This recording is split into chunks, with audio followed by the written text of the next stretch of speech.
The 1994 October long weekend was hardly a happy time on New South Wales roads.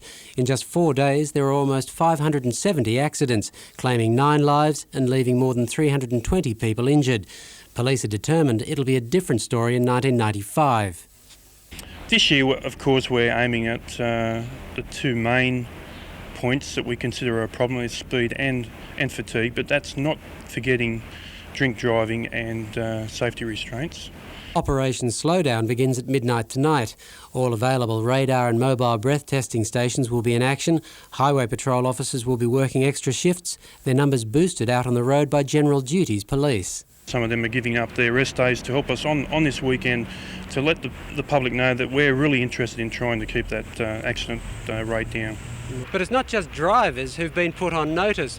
The Roads and Traffic Authority has launched a major safety campaign of its own to combat a rise in the number of accidents involving pedestrians. The main trouble spots seem to be busy shopping areas, people taking their chances with the traffic rather than using designated crossings or waiting for the walk signal at the lights. They're in a hurry. Life's a rush these days, and perhaps they're choosing not to take a little time for their own safety. The RTA says it's mostly adults taking the risks. Keen to stop young people following in their footsteps, it's planned a promotional campaign on pedestrian safety in shopping centres, schools and the media. Ian Cameron, NBN News.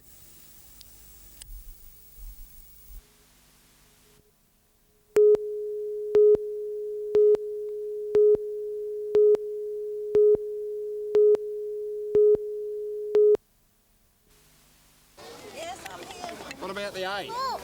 He's feeling a bit lonely. Good.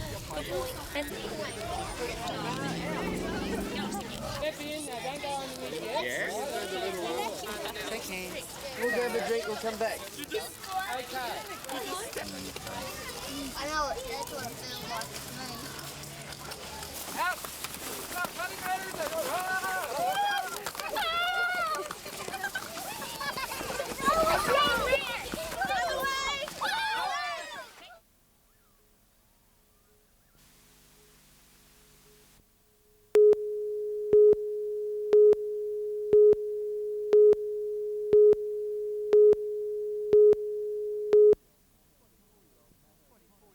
"24-year-old Matt O'Connor had a strong season with the Canberra Kookaburras. He has represented Australia in under-19s and 21s, and he's played as an emerging Wallaby. He plays centre and captain for the Canberra Kookaburras, but we envisage him filling the 5'8" role with us.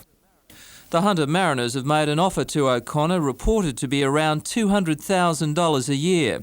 Today, the ACT Rugby Union released a press statement saying O'Connor was staying put, but the player himself is holding off on a decision until after his wedding this weekend.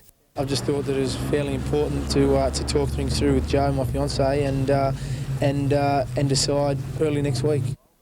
Meanwhile, the Mariners say they have signed 30 players already, including a South African rugby test outside back. The club needs another 10 players for next year. Peter Ryan, NBN News.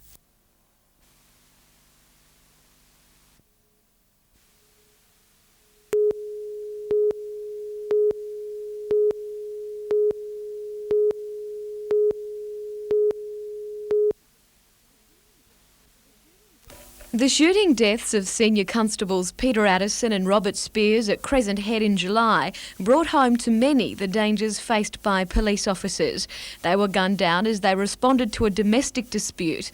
In Port Macquarie today, at a service at St Agnes Catholic Church, they were remembered by their families and colleagues.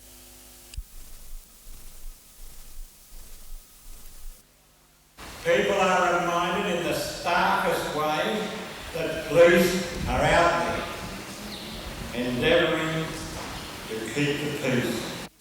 And in Sydney, similar thoughts were echoed at St Mary's Cathedral.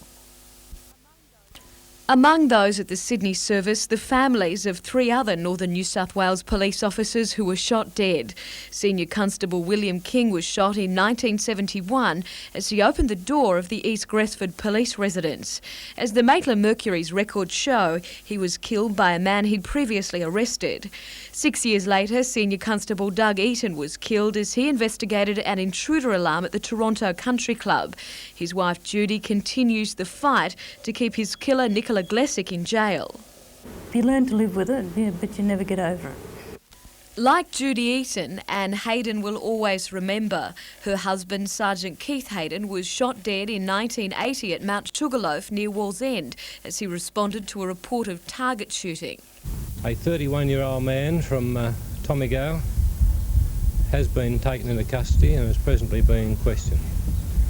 And he will subsequently be charged with the murder of this sergeant. I can see everything clearly. I can see what I was doing. I was ironing police shirts. The children were at school, and I can still see the policeman getting out of the car, walking down the yard. I know exactly what I said to him, what he said to me. I'll never, ever forget it. It was discovered later that Sergeant Hayden's killer had also murdered 2 Bondi shopkeepers. Among those officers killed in Northern New South Wales, those that have died while responding to a job. North West Police remember the death this year of Detective Senior Constable Jack Nugda. In March, his police vehicle hit a tree near Inverell. He died instantly. Also killed Constable William Green. He was responding to an accident at Terrigal on the Central Coast in 1960 when his motorcycle hit a panel van. And on the far north coast at Ulmarra, Sergeant Ramsey Dobby died in a sulky crash in 1917.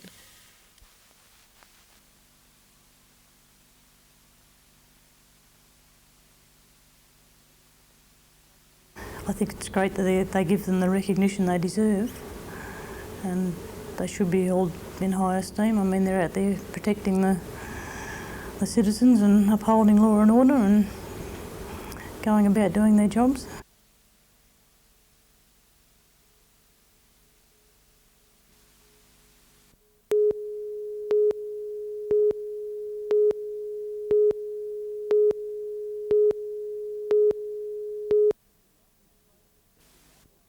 It's a massive project covering 44 hectares off Wyong Road, Tumbiumbi.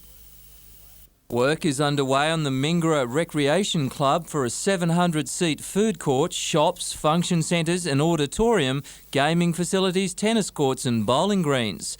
Today, the Minister for Tourism, Michael Lee, gave the project his okay. And while it's a $29 million investment, it's also a great boost for jobs. We have currently 150 people employed. By October 96 we'll have 320. That will increase to 400 by the end of 1996. Future stages include a 150-room motel and more sporting grounds.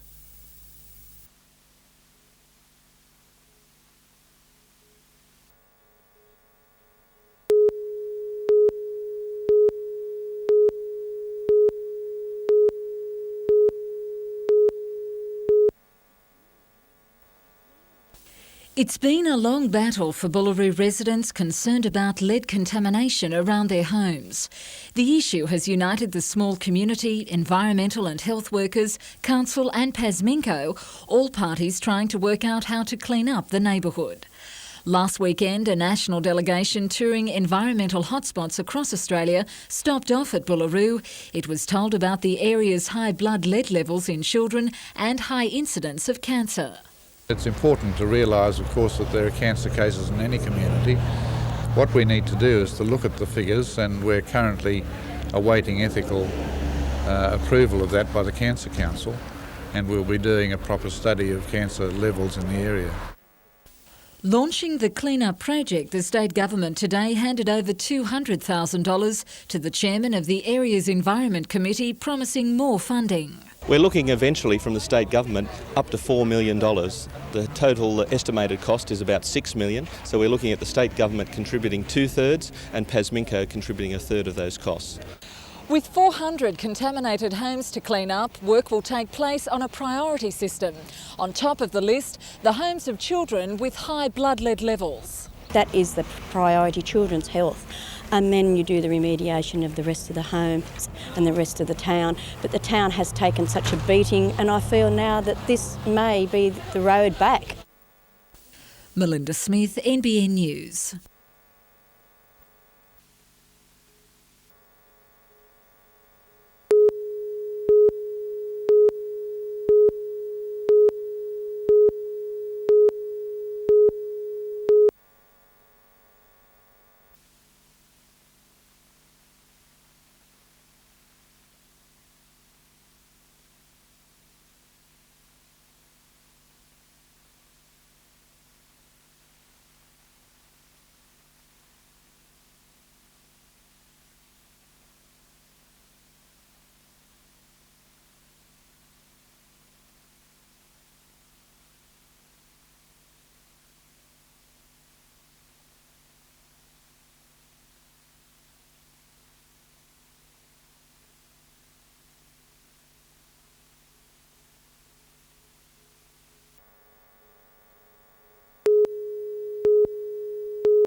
It was a fitting way to end a big year for the teenage group, Silverchair officially taking its place among the country's most successful bands.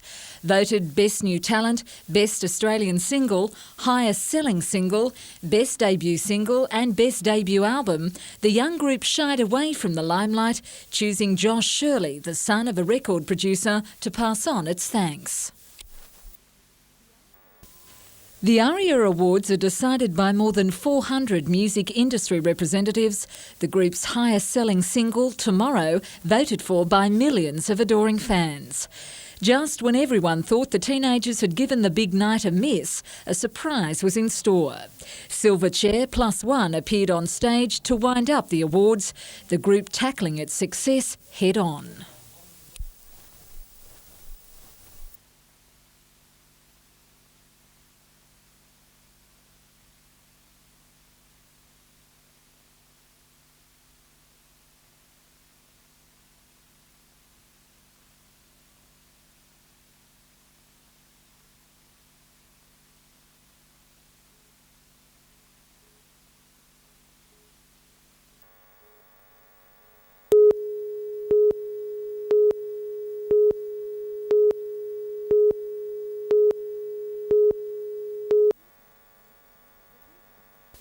The deadline to submit a funding application to the New South Wales Ministry for the Arts has been extended to the end of next week.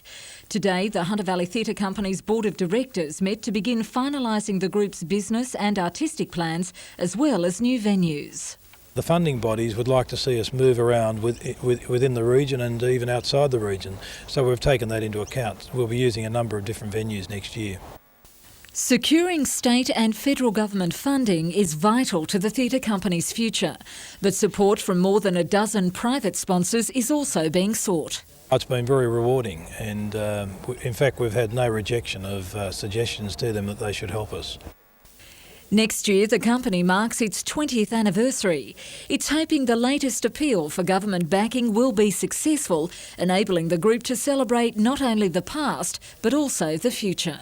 Well, the next 10 days will be a lot of hard work, and then after that it will be anxious, but we're quietly confident.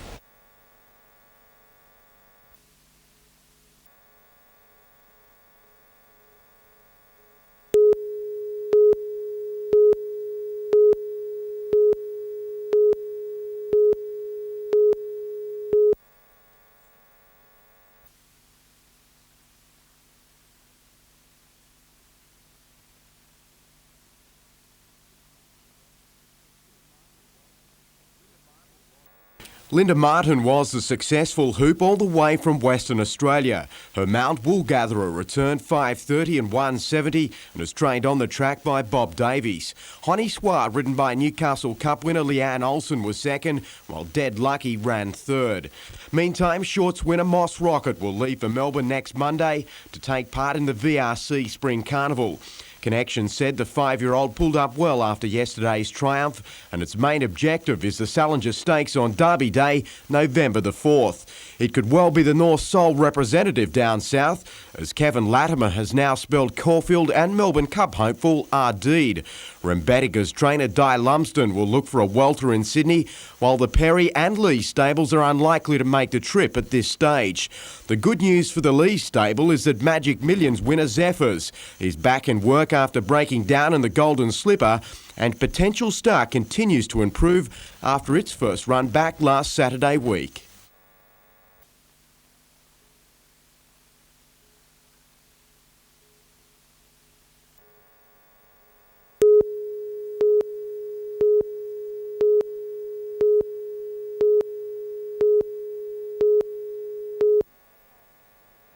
We are affectionately known as the Braille team, so... Don't be fooled. There's nothing wrong with the eyesight of these women. The only strange thing about the Lakes Coasters are their coaches. Jeff Boardman has found himself at the helm of a talented, middle-aged, all-female softball crusade.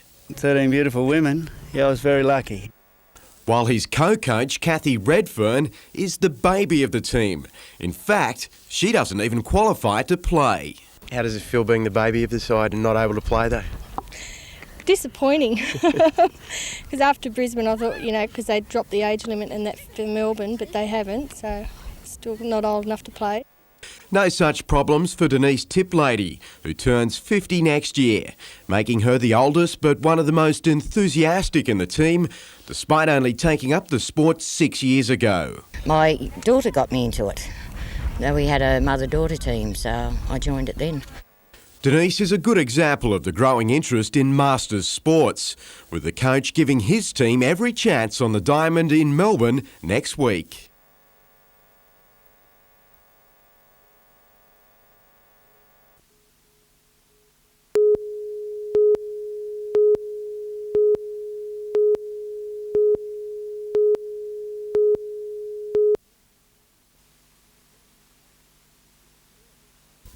It's the animal farm that turned into a factory of cruelty. The yard littered with the carcasses of at least 15 animals. This camel died some months ago, its body left to rot in a shed. Other animals died from exhaustion, the bodies of a lamb and kid contaminating one of the few water supplies on the property. This cow died after giving birth, her calf unable to survive alone. Oh, agonising. I'd say the one giving birth to the calf probably took at least 24 hours to die in that attempt, and the other one, I think it could have even come up to weeks. Among the 106 survivors, sheep, deer and cattle. The RSPCA raided the 15-hectare property at Madawi after a neighbour found a dog starving with a bullet hole through its head. Very disgusting and very disturbing. The owner, a man in his 40s, was warned just 6 months ago to improve the quality of care for his animals. The cruel irony of the find is that the man accused of these acts is well known throughout the area for his travelling circus, which educates young children on how to care for animals. This place is grossly overstocked, and there's certainly no person in charge here providing the attention these animals need. Police are trying to track the owner. The RSPCA says if convicted, he will face thousands of dollars in fines and a jail sentence. The remaining animals will be taken in by the RSPCA, but some are so sick they will have to be destroyed. Richard O'Leary, NBN News.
For decades, the humble teddy bear has been providing friendship, comfort and cuddles for people all over the world.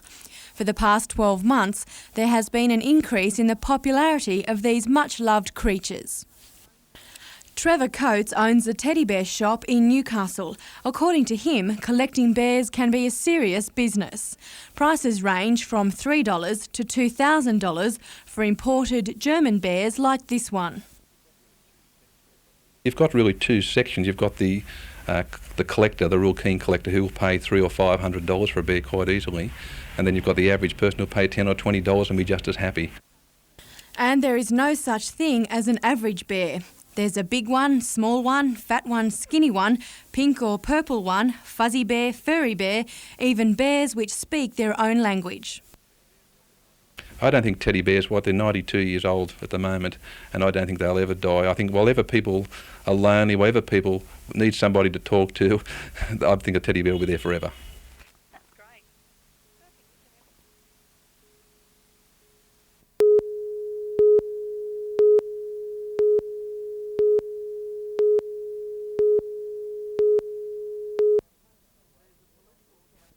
There's a political campaign underway to get on board one of the state's most popular companies. I suspect it is a bit like running for Parliament, but I do not intend ever to run for Parliament.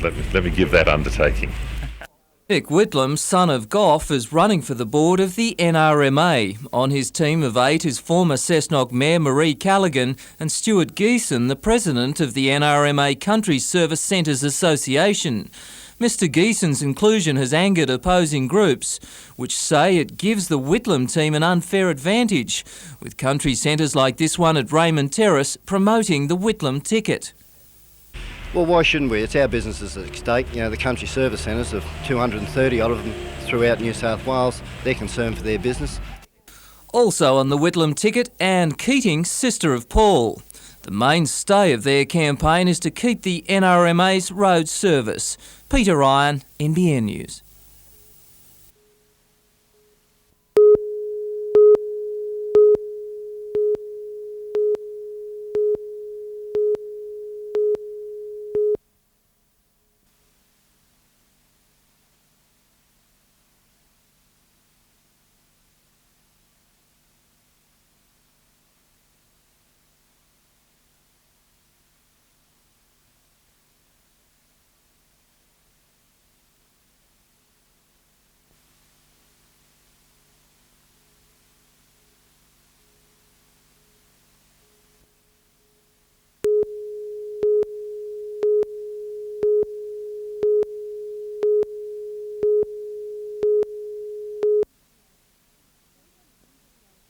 Children under the age of 5 are most at risk of contracting Kawasaki disease. The symptoms include a very red tongue and cracking of the lips, and conjunctivitis, and the fever is very persistent. And then, if the hands and feet get a bit swollen.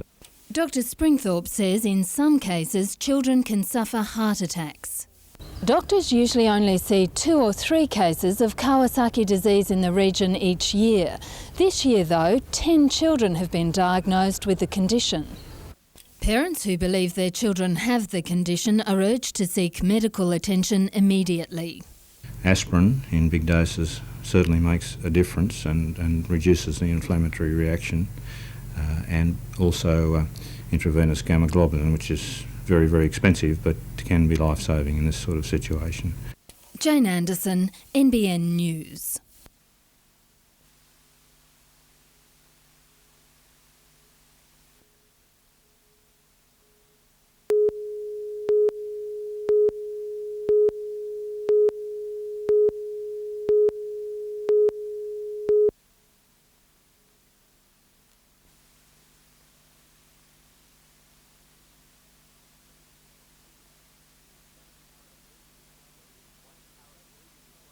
Wayne Harris weaving his way through the field with the Waterhouse trained gelding starting at 33 to 1.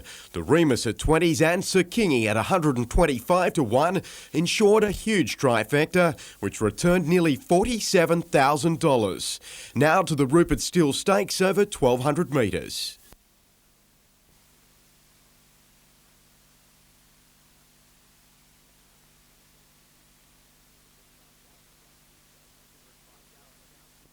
Ridden by Darren Gauchi, Race's Edge was the 7-2 favourite, beating Raleen and I Love Sydney.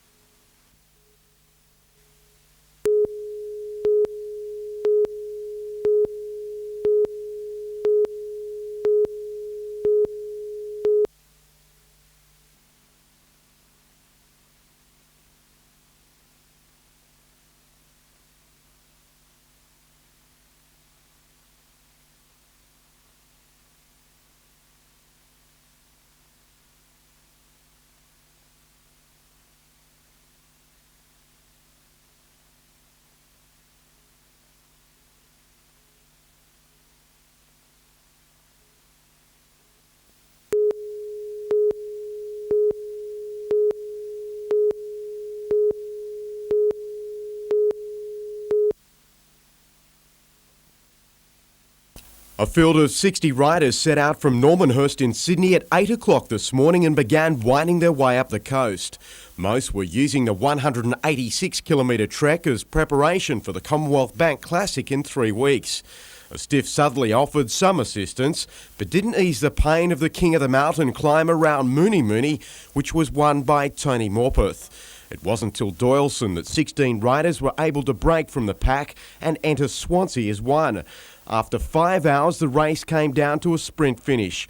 Williams and Salas duelling for honours, with officials needing to view this amateur videotape before a winner was declared. After 45 minutes, the race was awarded to Williams, who overcame 3 punctures to take out the event, which he believes has a big future. Actually, of all the races in Australia, if this can continue, this will certainly become one of the premier races. Salas was second, while Morpeth finished third.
"39-year-old nurse Angela Foley came to Australia 17 years ago from Bougainville in Papua New Guinea. When she didn't turn up for work at Belmont Hospital last Monday morning, staff called police who broke into her Stanley Street house. They found her unconscious on the floor of her bedroom. Police believe she'd been bashed with a small axe. After battling to live for a week, Mrs Foley died in John Hunter Hospital yesterday afternoon. Jamie Campbell was one of her many friends. He tells of a gentle lady who was well liked. Angela was a very caring person, always happy, and the life of a conversation, I'd say. Jamie says Mrs Foley had no enemies, but what's a concern to her friends and family is that she possibly knew her killer. You can't imagine somebody doing that to somebody like Angela because she's just so happy. And for somebody to come in and hit somebody across the head, it's just not on. Staff at Belmont Hospital have organised a benefit night for October 21st. They're hoping to raise money for Mrs Foley's 4 children, the youngest of whom is only 12. Jodie McKay, NBN News.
Michael Gardner has convincingly won 2 of his 3 amateur bouts, and his corner is more than happy to see him move into the professional ranks despite the limited experience. He's had a taste of what's likely to follow, having sparred with the Waters brothers each week where he's held his own. As a matter of fact, you're going to come down and watch him fight, and as I say, we go down there and as I say, we spar regularly with the boys, and that's the only way they get any better, we spar world-rated fighters like Troy and Guy. Shorts Gym has also produced 2 of the Hunters' 5 representatives in the New South Wales team for the first Australian Schoolboys tournament. Jamie Pittman and Adam Fraser will join 3 other Hunter reps in Jamie Kilroy, Gavin Lowcock and Lance Cox in Hobart next week. All won gold in the recent state titles and are a good chance of being among the medals again in Tasmania. Well, they're all good boys, mate, and I just hope that we do well from the Hunter Valley.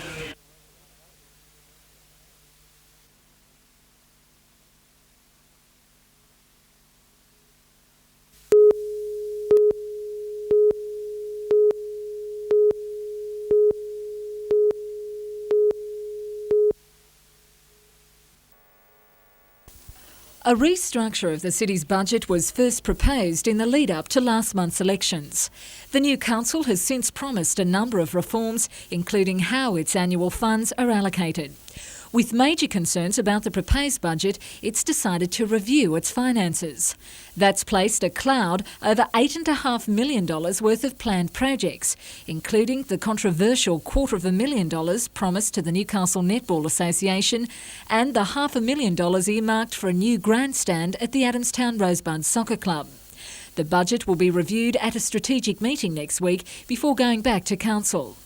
Another budget decision will come as good news to recyclers. After a stream of complaints, council has voted to drop the $2 charge at the Summerhill waste site for household recyclables, including bottles, paper and plastics. Melinda Smith, NBN News.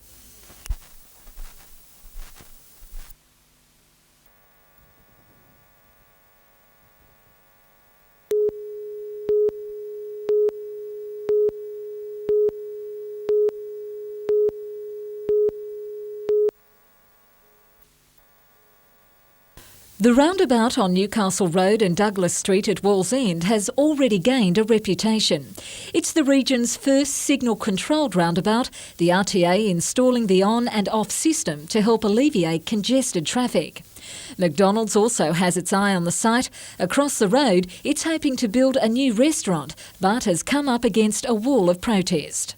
Paramount, of course, is protecting the people who live here, who've invested in their homes in the street, who have already got this traffic imposed on them, and it's a zoned residential area and it should remain as such. Councillor Gaynor says she's concerned traffic problems will get worse, given that the roundabout serves motorists passing through from the nearby Silver Ridge housing estate, Jesmond, Wallsend and Maryland.